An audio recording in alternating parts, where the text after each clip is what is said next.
Hello बच्चों, कैसे हैं आप लोग। मैं रोहित कुमार आप सभी बच्चों का स्वागत करता हूं आपके अपने YouTube channel Rohit inspire India पर। आप देख रहे हैं काव्य सौंदर्य, जिसमें हम पढ़ रहे हैं क्या, अलंकार। इसके पहले मैंने छंद और रस दो टॉपिक्स क्लियर किए हैं, ठीक है। तो वह वीडियो आपने नहीं देखा है तो उसका लिंक मैं डिस्क्रिप्शन में दे दूंगा। और आज हम पढ़ना क्या शुरू करेंगे, अलंकार, ठीक है। अलंकार क्या होता है, इसके बारे में पूरी जानकारी बिना समय गवाए हुए चलिए शुरू करते हैं, क्योंकि आपका समय बहुत ही कीमती है, ठीक है। क्या है अलंकार, बना कैसे है अलंकार, अलम प्लस कार। क्या है, अलम प्लस कार, इन दोनों शब्दों को मिलाकर क्या बना है, अलंकार बना है। यहाँ अलम का अर्थ क्या है, आभूषण या गहना। अलम का अर्थ क्या है, आभूषण या गहना। इन दोनों शब्दों को मिलाकर हमने क्या बनाया है, अलंकार बनाया है। क्या बनाया है मेरे भाई, अलंकार, ठीक है। क्या बनाया है, अलंकार। काव्य की शोभा बढ़ाने वाले तत्व, क्या है, काव्य की शोभा बढ़ाने वाले तत्व को अलंकार कहते हैं, ठीक है। ये है इसकी परिभाषा मेरे भाई। क्या है ये, परिभाषा है, आगे समझिए। अलंकार दो प्रकार के हैं। कैसे कैसे अलंकार हैं, एक शब्द अलंकार है, दूसरा अर्थ अलंकार है। यहाँ पर क्या होता है, शब्दों के द्वारा, किसके द्वारा, शब्दों के द्वारा। यहाँ पर अर्थ के द्वारा।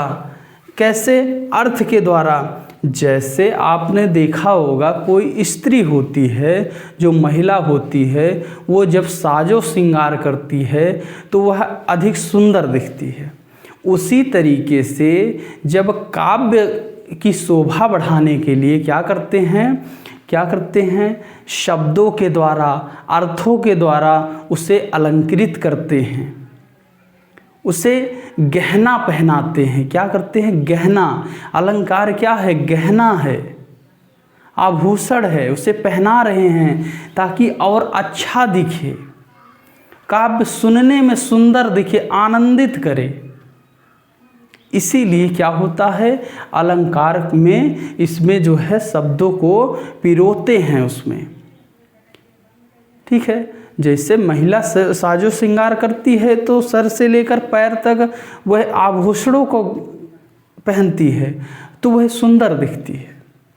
वैसे ही सौंदर्य इस काव्य में भी क्या होता है, काव्य में शब्दों के द्वारा, अर्थों के द्वारा उसे अलंकृत करते हैं सुंदर दिखाने के लिए, सुनने में अच्छा दिखे लगे, उसी लिए उसको करते हैं, ठीक है। तो कितने अलंकार होते हैं, कितने प्रकार के, शब्दालंकार और अर्थालंकार।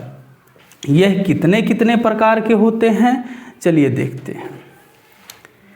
यहाँ पर है शब्दालंकार। तो शब्दालंकार के तीन भेद होते हैं। कितने होते हैं भाई, तीन भेद होते हैं। कौन कौन से, अनुप्रास, यमक और श्लेष। ये तीन प्रकार के अलंकार होते हैं। कौन से, शब्द अलंकार, ठीक है। कौन से अलंकार, शब्दालंकार में तीन प्रकार होते हैं, जबकि अर्थालंकार में क्या होता है, इसके 15 भेद होते हैं। कितने होते हैं, 15 होते हैं। जैसे उपमा, रूपक, उत्प्रेक्षा, अतिशयोक्ति, मानवीकरण और इतने सब होते हैं।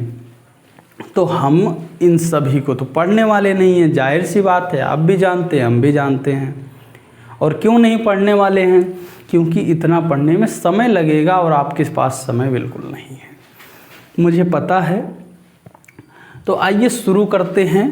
जितना आपके लायक है उतने मैं करवा दूंगा, बाकी चीज़ें जब हम कभी पढ़ेंगे, जब इसको विस्तार से पढ़ेंगे तो हम आपको पूरी बात बताएंगे, ठीक है। तो काव्य की शोभा बढ़ाने वाले विशेष गुणों को अलंकार कहते हैं, जिसमें कथन प्रभावशाली, सुंदर और रोचक बन जाता है। शब्द अलंकार में क्या होता है, जहाँ काव्य में शब्दों की सुंदरता, उनकी ध्वनि, आवृत्ति या विशेष विन्यास के कारण चमत्कार उत्पन्न हो, उसे शब्दालंकार कहते हैं। जिसमें आपने देखा क्या क्या, अनुप्रास, यमक और श्लेष। अर्था में क्या होता है, जहाँ काव्य में अर्थ की विशेषता, भावों की गहराई या कल्पना के कारण चमत्कार उत्पन्न हो, उसे अर्थालंकार कहते हैं। जिसमें उपमा, रूपक, अतिशयोक्ति और मानवीकरण ये सभी आते हैं। ठीक है, तो शब्दालंकार और अर्थालंकार आप समझ गए होंगे। चलिए आगे बढ़ते हैं, एक एक करके हम पढ़ने वाले हैं। तो हम सबसे पहले शुरू करेंगे क्या, हम शुरू करेंगे शब्दालंकार से। ठीक है, देखिए अनुप्रास अलंकार एक शब्दालंकार है, जिसमें क्या होता है, जब किसी काव्य या वाक्य में एक ही वर्ण, क्या है, एक ही वर्ण या एक ही वर्ण समूह की बार बार आवृत्ति से मधुर ध्वनि हो, उत्पन्न हो, तो वहाँ अनुप्रास अलंकार होता है। जैसे चंचल चितवन चोर सी चित चुरा लेती है। यहाँ पर क्या होता है, हो रहा है, यहाँ पर देखिए चा हो रहा है, चा वर्ण बार बार आ रहा है। चंचल चितवन चोर सी चित चुरा लेती है। यहाँ पर दूसरा है पवन पंछी पात पर, पवन पंछी पात पर फिरता। यहाँ पर देखिए पा पा पा पा, बार बार क्या हो रहा है, पाप की ध्वनि आ रही है, यहाँ पर चा की ध्वनि आ रही है। यहाँ पर मधुर, मधुकर, गुण गुण, मधुबन में मडराते, यहाँ पर माँ माँ माँ, बार बार माँ की ध्वनि आ रही है। तो इसलिए यह कौन सा अलंकार होने वाला है, ये होता है अनुप्रास अलंकार, जो कि एक शब्दा अलंकार के अंतर्गत आता है। ठीक है, तो आप कह सकते हैं कि जिस वाक्य में, जिस काव्य में बार बार एक ही वर्ण दोहराता है, आवृत्ति होती है उसकी, उसे क्या कहते हैं, अनुप्रास अलंकार कहते हैं। ठीक है, तो अनुप्रास अलंकार आप समझ गए। देखिए एक बार फिर से पढ़ लीजिए, जब किसी काव्य या वाक्य में एक ही वर्ण या एक ही वर्ण समूह बार बार आवृत्ति से मधुर ध्वनि उत्पन्न होती है, अनुप्रास अलंकार कहलाता है। ठीक है, आगे बढ़ते हैं। देखिए क्या है, यमक अलंकार। मैंने क्या क्या बताया था, अनुप्रास, यमक और श्लेष, ये तीन अलंकार जो हैं शब्दालंकार के अंतर्गत आते हैं, क्योंकि यहाँ पर शब्दों के द्वारा इसको अलंकृत किया जा रहा है, इसको आभूषण दिया जा रहा है काव्य को सौंदर्य बनाने के लिए। ठीक है, यमक में क्या होता है, जब किसी काव्य पंक्ति, ठीक है, पंक्ति में एक ही शब्द की बार बार पुनरावृत्ति हो, प्रत्येक बार उसका अर्थ भिन्न भिन्न हो, यमक अलंकार कहलाता है। उसमें क्या था, उसमें था वर्ण बार बार आ रहे थे, उसमें अनुप्रास में क्या था, वर्ण बार बार आ रहे थे। ठीक है, लेकिन यहाँ पर क्या हो रहा है कि शब्द एक ही बार की, जो एक ही शब्द है वह बार बार आ रहा है। वहाँ अनुप्रास में वर्ण आ रहे थे, यहाँ पर शब्द ही आ रहा है, लेकिन उसका अर्थ जो है वह अलग अलग होता है। क्या होता है, अलग अलग होता है। जैसे आपने सुना होगा, काली घटा का घमंड घटा। क्या है, काली घटा का घमंड घटा। यहाँ पर जो है दो शब्द हैं और दोनों के अर्थ जो है अलग अलग हैं। घटा और घटा 2 बार आया है। काली घटा का घमंड घटा, काली घटा का घमंड घटा। यहाँ पर काली घटा जो काले बादल हैं यहाँ पर एक बादल से लिया गया है और दूसरा किससे लिया गया है? उसके घमंड से, घटने से लिया गया है। ठीक है, तो उसी तरीके से यहाँ पर देखिए, राम नाम रस पीजे, राम नाम जप जीजे। ठीक है, पहला राम भगवान का नाम है, जो भगवान रामचंद्र हैं उनके नाम पर है, और दूसरा नाम आनंद लेने से है। ठीक है, तो बार बार वही शब्द आता है तो क्या कहलाता है? यमक अलंकार। वर्ण की बार बार अनुवृत्ति क्या होती है? अनुप्रास अलंकार होता है। शब्दों का अलग अलग बार आना और एक ही शब्द का और अर्थ अलग अलग देना क्या होता है? यमक अलंकार होता है। हम देखेंगे श्लेष को। श्लेष क्या है? जब किसी एक ही शब्द के एक से अधिक अर्थ होने के कारण उसमें अनेक अर्थों का बोध हो तो वह श्लेष अलंकार होता है। तो देखिए यहाँ पर रामा रमणीय वन में रमा हुआ है। क्या है? रमा, जो रामा है वो रमणीय वन में रमा हुआ है। यहाँ पर रामा के 2 अर्थ हैं। ये जो रामा लिखा हुआ है इसके 2 अर्थ आते हैं, सीता से और रमण करने वाली से। ठीक है, क्या क्या अर्थ निकला है? पहला है सीता से और दूसरा रमण करने वाली। तो जो सीता हैं उनसे भी रामा का अर्थ लिया गया है और रमण करने वाली जो सीता हैं उनसे भी यही अर्थ लिया गया है। कलि कपि सुकाल है, कलि कर कल्याण करो। यहाँ पर कली कली 2 बार आया है। ठीक है, कली कली 2 बार आया है, जिसमें एक कली का अर्थ है कलयुग और दूसरे कली का अर्थ क्या है? कमल से लिया गया है। तो एक ही जो शब्द है उसके जो अर्थ अगर एक ही शब्द के अलग अर्थ निकल रहे हैं तो उसे क्या कहते हैं? श्लेष अलंकार कहते हैं। तीनों का अर्थ एक बार में समझिए। क्या है? अनुप्रास में क्या था? वर्णों की बार बार अनुवृत्ति हो रही थी। ठीक है, और अनुप्रास यमक, यमक में क्या था? यमक में था कि वर्णों की बार बार पुनरावृत्ति हो रही थी। और यहाँ पर एक ही शब्द के, श्लेष में क्या है? एक ही शब्द के अलग अलग अर्थ निकल रहे हैं। तो ये हो गया आपका शब्द अलंकार कंप्लीट। इसके बाद हम शुरू करेंगे अर्थालंकार। अर्थालंकार में कौन कौन से होते हैं देखिएगा। उपमा, उपमा में आप पहचानेंगे कैसे? देखिए, जब पंक्ति में योजक चिन्ह, योजक चिन्ह क्या होता है? जैसे आपने देखा होगा माता पिता, तो इन दोनों के बीच में क्या लगा है? योजक चिन्ह लगा हुआ है।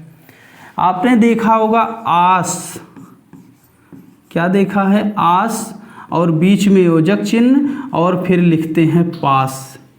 तो इन दोनों के बीच में क्या लगा हुआ है? योजक चिन्ह लगा हुआ है। तो वही बोल रहा है, जब पंक्ति में योजक चिन्ह आए, ठीक है, सा सी से सम सरिस शब्द आते हैं तो उपमा अलंकार होता है। जैसे आपने सुना होगा चाँद सी दुल्हन, कैसी दुल्हन? चाँद सी दुल्हन, वहाँ पर सी आया।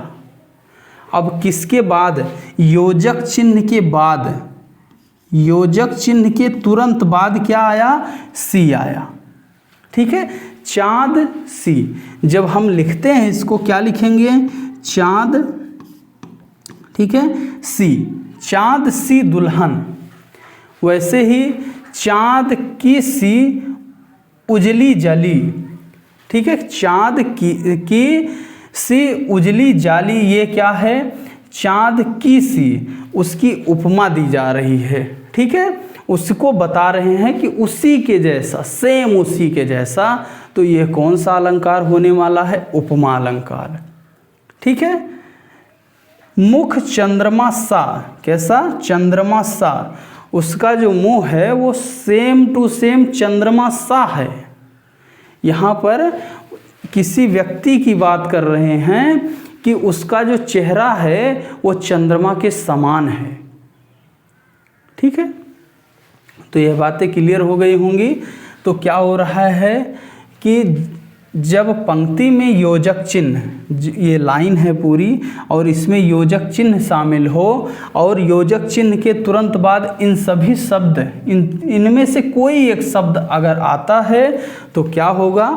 वह उपमा अलंकार होने वाला है। ठीक है, आगे देखिए, अतिशयोक्ति क्या होता है? अतिशयोक्ति ये होता है जब हम कोई चीज़ बढ़ा चढ़ा कर बोलते हैं तो उसे कहते हैं अतिशयोक्ति। जैसे किसी वस्तु, व्यक्ति, स्थान या भावों के गुण, प्रभाव या आकार आदि को बढ़ा चढ़ाकर उसकी वास्तविक सीमा से अधिक करके कहा जाए तो अतिशयोक्ति अलंकार होता है। जैसे आपने सुना होगा कि हनुमान के पूँछ में लगन न पाई याग और सारी लंका जल गई, गए निशाचर भाग। अब आप स्वयं सोचिए कि पूँछ में आग नहीं लगने पाई और लंका जल गई, संभव है? नहीं है। यहाँ पर क्या हो रहा है? हनुमान की बढ़ा चढ़ाकर तारीफ की जा रही है कि हनुमान के पूँछ में लगने न पाई याग, सारी लंका जल गई और गए निशाचर भाग। संभव नहीं है। ठीक है, तो यह जो है कौन सा अलंकार है? अतिशयोक्ति हो रही है, बढ़ा चढ़ा कर कहा जा रहा है।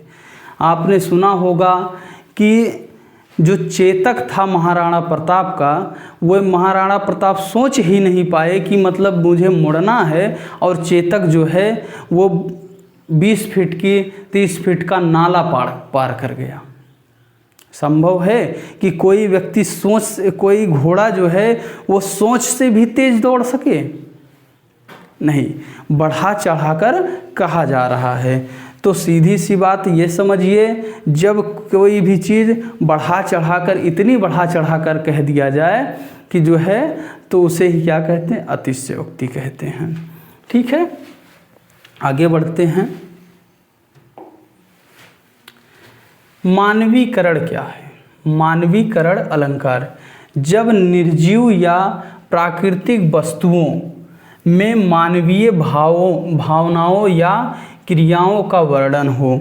जैसे मान लीजिए कि यह पेन है, मानना क्या है? यह पेन ही है।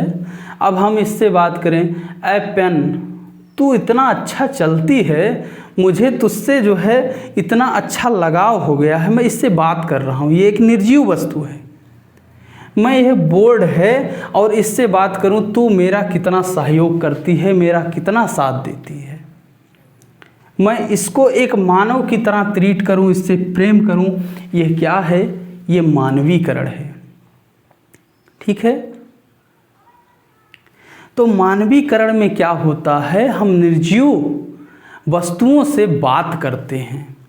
सामने मेरे कैमरा लगा हुआ है, मैं उससे बातें करूं कि जो है तू यार कितना अच्छा है, तू मेरे भावनाओं को, मेरी बातों को दूसरे व्यक्ति तक पहुंचाता है। तो यह क्या है? मानवीकरण है। सीधी सी बात इतना समझिए कि कोई निर्जीव वस्तु से जब आप मानव की तरह उससे बातें करते हैं तो वह मानवीकरण होता है। जैसे एक एग्जाम्पल समझिए, क्या है कि जब सीता वन में खो जाती हैं, रावण उनको उठाकर ले जाता है, तो लक्ष्मण और राम जब वापस कुटिया में आते हैं तो वह क्या बोलते हैं कि हे खग मृग, हे खगमृग हे मधुकर श्रेणी तुम देखी सीता मृगनयनी। वे पेड़ों से, पक्षियों से, हिरणों से बातें कर रहे हैं कि क्या तुमने मेरी सीता को देखा है? क्या यह संभव है कि वे पेड़ बोल दें कि नहीं रावण लेकर गया है? संभव नहीं है, लेकिन वे वियोग में हैं और वे पौधों का प्रकृति का मानवीकरण कर देते हैं, उनसे बातें करने लगते हैं, भावुक हो जाते हैं कि हे खगमृग हे मधुकर श्रेणी तुम देखी सीता मृगनयनी। तो यह कौन सा अलंकार होने वाला है? यह मानवीकरण अलंकार है। ठीक है, तो यहाँ तक की बातें आपको क्लियर हुई। एक और लास्ट बचा हुआ है उत्प्रेक्षा अलंकार। क्या है? उत्प्रेक्षा अलंकार। इसमें क्या होता है? जहाँ उपमेय में उपमान के होने की कल्पना की जाए। क्या है? उपमेय में उपमान के होने की कल्पना की जाए, उसे ही क्या कहते हैं? उत्प्रेक्षा अलंकार कहते हैं। जैसे शोहत ओढ़े पीठ पट, यहाँ पर ये ट्रिक है पहचानने की। जनु जानो मनु मानो, मनहु जनहु ज्यो, ये आदि शब्द आते हैं तो इसमें कौन सा अलंकार होता है? उत्प्रेक्षा अलंकार। देखिएगा, सोहत ओढ़े पीठ पट श्याम सलोने गात, ये कौन सा उदाहरण है? यह है आपका उत्प्रेक्षा अलंकार। नयन मानो कमल सा। क्या है? नयन मानो कमल सा। ठीक है, तो हम किसी व्यक्ति की बात कर रहे हैं कि उसका जो नयन है, जो आपका नयन है, वह किसके समान है? कमल की पंखुड़ियों के समान है। ठीक है, हम क्या कह रहे हैं? हमने किसी व्यक्ति को देखा और हमने कहा कि उसका चेहरा ऐसा लगता है कि जैसे चंद्रमा की चमक उससे निकल रही हो, सूर्य सा तेज है उसमें। कैसा तेज है? सूर्य सा तेज है उसमें। ठीक है, तो यहाँ तक की बातें आपको कैसी लगी? अगर अच्छी लगी हो तो सब्सक्राइब जरूर कीजिएगा। मिलते हैं नेक्स्ट वीडियो में, तब तक के लिए जय हिंद।